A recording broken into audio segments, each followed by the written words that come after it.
Hi guys, welcome to Piece of Code and welcome to this lecture. So in this particular lecture, this is actually the last lecture of our first chapter, which is Java building blocks. So this lecture will be just a summary of this section, some tips, and also we are going to see some exam questions which may come from this section. So this is also a very important lecture, so make sure you are attentive, and yeah, I hope you like this lecture. So some of the summary and exam essentials that I want to point it out right now. The first point is to be able to write code using the main method. So a main method is usually written as a public static void main string arguments. So any arguments are referenced starting with args of 0, right, because it's an array. So accessing an argument that wasn't passed in will cause the code to throw an exception. So I think that is pretty much of clear. Next point is understand the effect of using packages and imports. Okay, so packages contain Java classes, right? So classes can be imported by class name or wildcard. Wildcards do not look at subdirectories. So in the event of a conflict, class name imports take precedence. We have discussed this in detail, right? Be able to recognize a constructor has the same name as a class name. Be aware of the tricky questions which may surround in this particular topic. Be able to identify legal and illegal declarations and initializations. So multiple variables can be declared and initialized in the same statement when they share a type. Okay, local variables require an explicit initialization. Others use the default value for that type, that is the class variables and the instance variables. Okay, be able to determine where variables go in and out of the scope. We have already discussed this in great depth, okay, regarding the scope of local variables, instance variables, and class variables. Be able to recognize misplaced statements in a class. So package and import statements are optional. Okay, if present, both go before the class declaration in that order.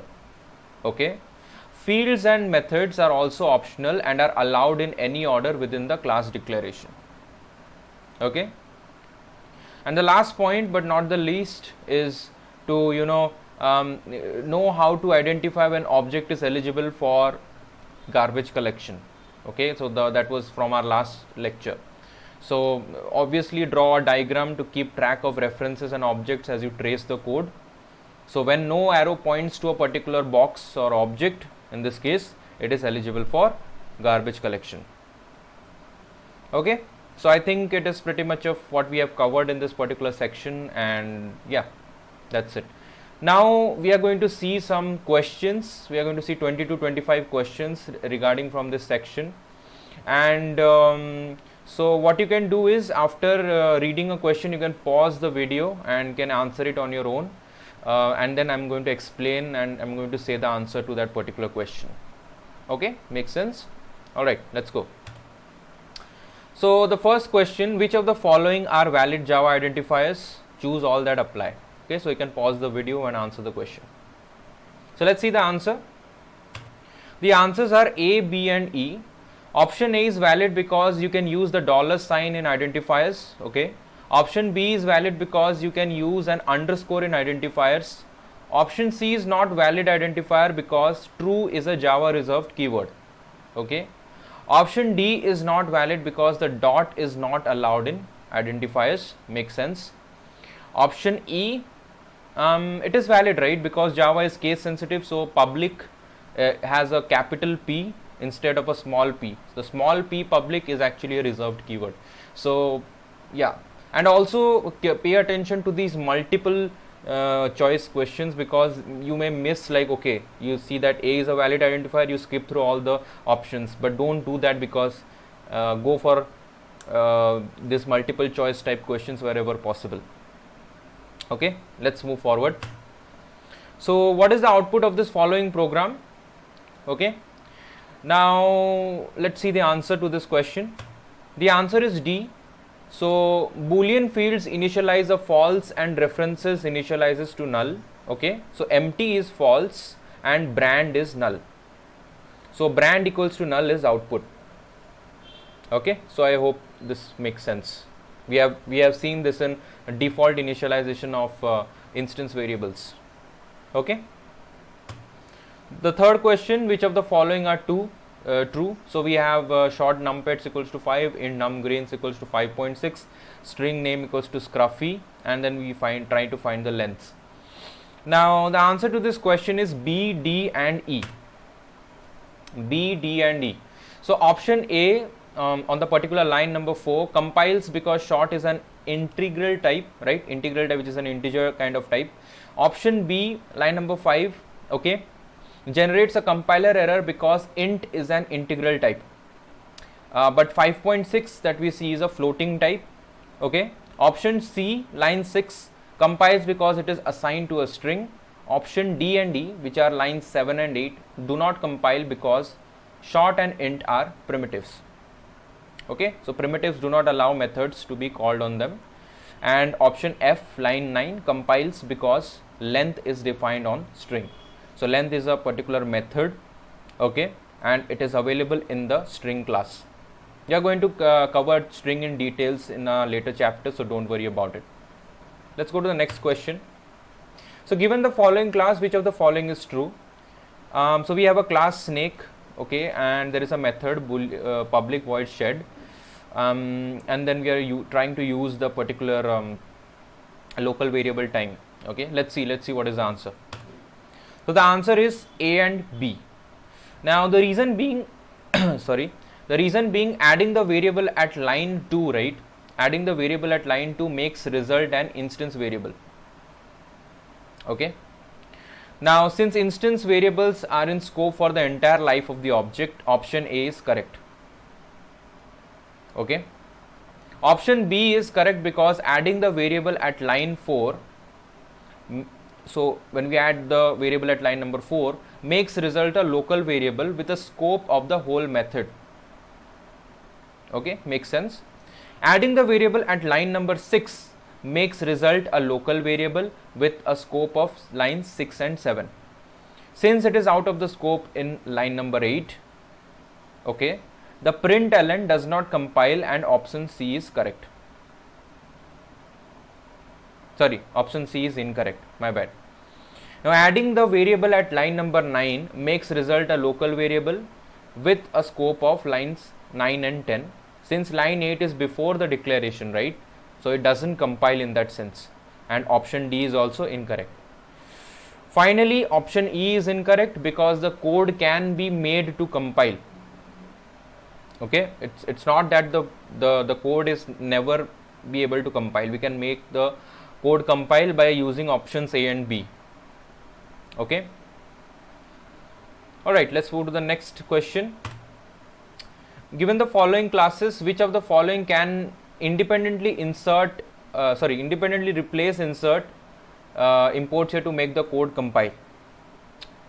Okay. So let's see the answers, right? So answers are C and D. I hope you guys have answered the right options. Okay, so the answers are C and D. Option C is correct because it imports jelly by class name, right? And option D is correct because it imports all the classes in the jellies package, so both will work, no issues in that. So in the jellies package includes jelly, right? Option A is incorrect because it only imports classes in the aquarium package, so tank in this case, and not those in the lower level packages. Because remember, when you are importing from packages, it only imports the classes from that particular package. Okay. Option B is incorrect because you cannot use wildcards any place other than the end of an import statement. We have discussed this in detail, right? Option E is incorrect because you cannot import parts of a class with a regular import statement. It's not possible. Option F is incorrect because option C and D do make the code compile, so it's possible. All right. Now, given the following classes, what is the maximum number of imports that can be removed and have the code still compile? Okay. Let's see the answer. Answer is E, which is 4. Now, the first two imports can be removed because java.lang is automatically imported, right? So it is automatically imported. The second two imports can be removed because tank and water are in the same package. Okay, makes sense. Making the correct answer E. So if tank and water were in different packages, one of these two imports could be removed. In that case, the answer would be option D. Okay, right? I think that is it for this particular question. Let's move on to the next question. So it's a kind of a big question, all right? But make sure you pause the video and look at it in a careful manner. So let's see the answers. The answers are A, B, and the answer will also be C. I don't know why I left C out, but C is also an answer. So the answer will be A, B, and C. So option A is correct because it imports all the classes in the aquarium package, okay, including aquarium.water. Okay, options B and C are correct because they import water by class name. Okay, since importing by class name, right, takes precedence over wildcards, these compile without any issues. Option D is incorrect because Java doesn't know which of the two wildcard water classes to use. We have already seen this clash. I have explained it in an example, right? So option E is incorrect because you cannot specify the same class name in two imports, right? So that is that. So the answers are A, B, and C. All right, let's move on. So given the following class, which of the following calls print out blue J? So pause the video and yeah, mark your answers. So let's see the answers. Answer is option B. Option B is correct, right? Because arrays start counting from 0. We have seen this, right? We are going to dig deeper into arrays in our later chapters, but for now it is, I've already told that arrays start from index number 0, right? And strings with spaces must be in quotes, right? Option A is incorrect because it outputs blue. C is incorrect because it outputs J. Option D is incorrect because it outputs sparrow. Okay. Option E and F are incorrect because they output error, could not find or load main class bird display dot class. So that is not possible. So option B is only the correct solution. Okay. So I hope that is it for this question. Let's go to the next question. Which of the following legally fill in the blank so you can run the main method from the command line? Okay. So let's see the answers. You can pause it and you can try it on your own. Let's see the answer. So the answers are A, C, D, and E. Okay, let's see how it is happening. So option A is correct because it is the traditional main method signature. Okay, and variables may begin with underscores. There is no issues with that. Options C and D are correct because the array operator may appear after the variable name. Okay. Option E is correct because varargs are allowed in place of an array. Now this can be a tricky question because I have not talked about varargs in the section, but varargs are kind of an operator which uses 3 dots, and using varargs you can actually input multiple elements. They are basically used as parameters in a method or somewhere else. It kind of acts as a replacement for arrays as parameters. We are going to discuss this in detail, don't worry about that, but you can use varargs instead of an array as a parameter. Okay, there are rules regarding varargs, we are going to discuss that later, but for now just understand that if you see this kind of question, then varargs are also an option. Okay. So option B is incorrect because variables are not allowed to begin with a digit. So that is one of the rules.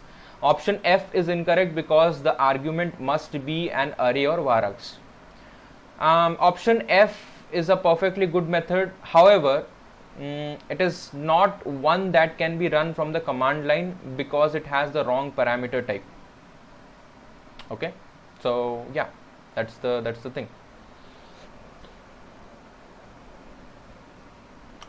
Okay, so let's move on to the next question.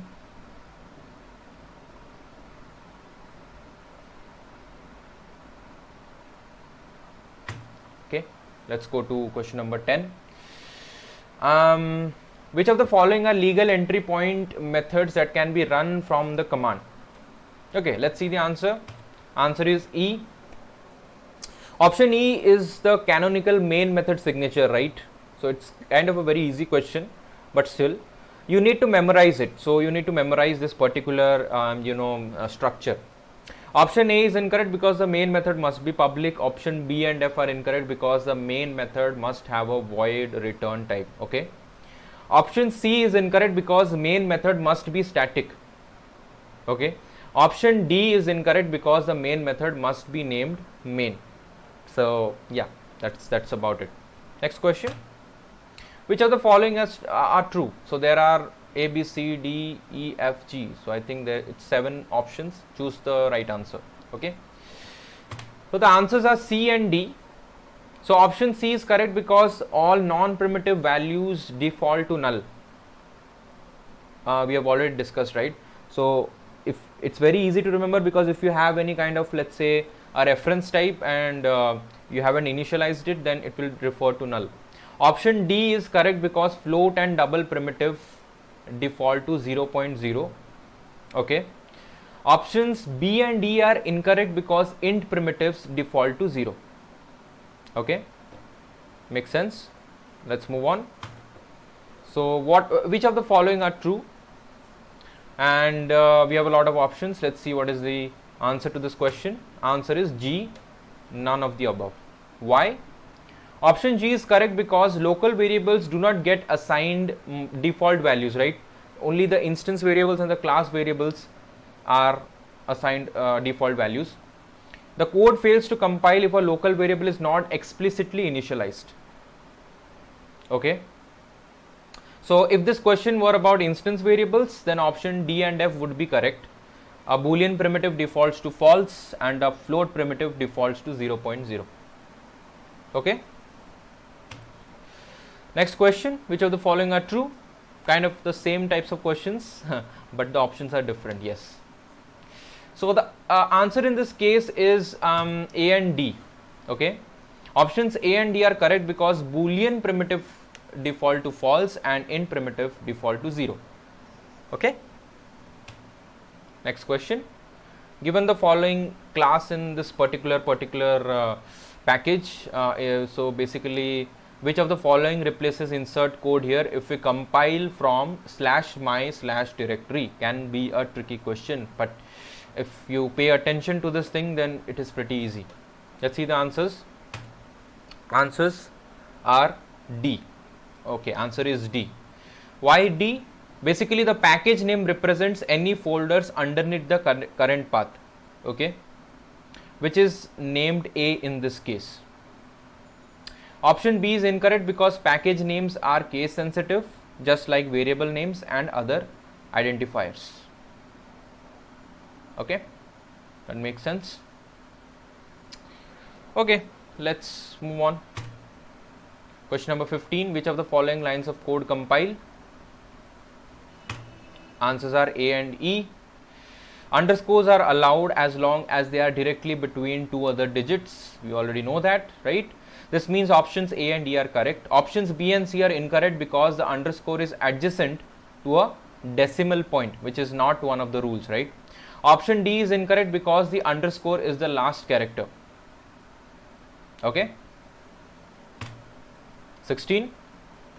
Given the following class, which of the following lines of code can replace insert code here to make the code compile? Okay. Let's see the answers to this question. Answers are B, C and D. So basically 0B, right, we have discussed this, is the prefix for a binary value, right? Okay, and it is correct. 0x is the prefix for a hexadecimal value. Okay, this value can be assigned to many primitive types including int and double, making options C and D correct. Okay, Option A is incorrect because 9L is a long value. So long amount equals to 9L would be allowed. Okay. Option E is incorrect because the underscore is immediately before the decimal. Okay. Option F is incorrect because the underscore is the very last character. Okay. Makes sense? Let's move on. Which of the following are true? So we have a public class bunny, we have a public static void main string args, and we are creating an object of the bunny class. So let's see what are the options which are correct. A and E. A and E. So bunny is a class, right? So which can be seen from the declaration, public class bunny, right? You can see that there. And bun is a reference to the object, main is a method. Okay, so that makes sense. Question 18. Which represent the order in which the following statements can be assembled into a program that will compile successfully? So we have to just see the order which will make it compile, right? Let's see the orders. So C, D and E are effective solutions. Why is that? Because package and import are both optional, right? If both are present, the order must be package, then import, then class. Right? Option A is incorrect because class is before package and import, which doesn't make any sense. Option B is incorrect because import is before package. Okay. Option F is incorrect because class is before package. Option G is incorrect because class is before import. So making the option C, D and E the correct solutions. Okay. So yeah, another big question. So basically, the exam will kind of give you a lot of bigger questions, and sometimes the bigger questions have the most easiest solutions. As we move through this particular course, right, you will be encountering such kind of questions, and as you practice more and more, it will become easier for you. Okay, so let's see the answers to this particular question. I hope you guys paused and answered your own questions. Let's see the question answer. B and D are the answers. Why? The rabbit object from line 3 has two references to it, 1 and 3, and this is a garbage collection question, so make sure you draw the diagram, right, that we have discussed how to draw it. So the rabbit object from line 3 has two references to it, 1 and 3. We already see that. The references are nulled out on 6 and 8, line number 6 and 8 if you see. Option B is correct because this makes the object eligible for garbage collection after line 8. Line 7 sets the reference 4 to the now null 1. Okay, if you see line number 7 over here, what it does, basically it sets the reference 4 to the null 1, which is already null. This one was null, right? Which means it has no effect on garbage collection. So you are just referencing a null value in this particular scenario. The rabbit object from line number 4 that you see over here, that line number 4 object only has a single reference to it, which is 2. Right? Option D is correct because this single reference becomes null on line number 9. In this particular scenario over here, the rabbit object declared on line 10 becomes eligible for garbage collection at the end of the method on line number 12. Okay, because that's where the scope ends, that's where the method ends, right? So calling system.gc has no effect on the eligibility of garbage collection, because I've already told you that system.gc will not instruct Java, जाके Java को बोलेगा नहीं कि भाई आके तू garbage collect कर. Java will ignore that request. Okay, so it makes sense in this case why B and D are the actual solutions.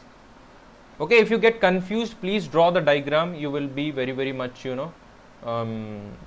confident about the answers. Question number 20. So what is true about the following code? So here is the code. Pause the video and answer the question. Let's see the answers. Answers are B and D. Okay, So calling system.gc, right, I've already told you, suggests that Java might wish to run the garbage collector, but it doesn't actually. It may or may run, it depends on Java. Java is free to ignore that request, making option E correct. Finalize runs if an object attempts to be garbage collected, making option B correct. Okay. Alright. Question number 21. So let's see the answer. What does the following output? What is the output of this particular question? Answer is A, which is 0. While the code on line 3 does compile, right, it is not a constructor because it has a return type. Alright. It is a method that happens to have the same name as the class. When the code runs, the default constructor is called and count has the default value 0, which is for the int. Okay. Question number 22. Let's see the answers. B and E. So this is related to operator overloading, right? And as far as you know, Java is considered, C++ is kind of a language, has operator overloading and pointers. Okay, Java made a point of not having either. It doesn't have operator overloading or pointers. Okay. Now Java does have references to objects, okay, but these are pointing to an object that can move around in memory. So option B is correct because Java is platform independent. Option E is correct because Java is object oriented. While it does support some parts of functional programming, these occur within a class. Okay, so Java is not a completely functional programming language. We are going to see the functional programming features of Java in the later sections of this course when we are going to learn about lambdas and everything, but it is an object oriented language. Okay, so I think this is the last question. So which of the following are true? Answers are C and D. So basically Java puts a source code in .java files and bytecode in .class files. Okay, it does not use a .bytecode file when running a Java program, right? You pass just the name of the class without the .class extension. So C and D are correct. Alright guys, so that's it about this section.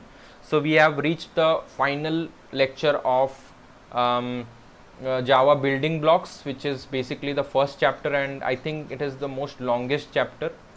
Okay, we are going to start with the next chapter, which is operators and statements. We are going to see a lot of things about operators and statements. We are going to see types of operators. We are going to see advanced flow control and everything. We are going to see everything from start to finish. So make sure you subscribe to this channel and make sure you will receive all the notifications regarding our future lectures. Alright guys, that's it from my side.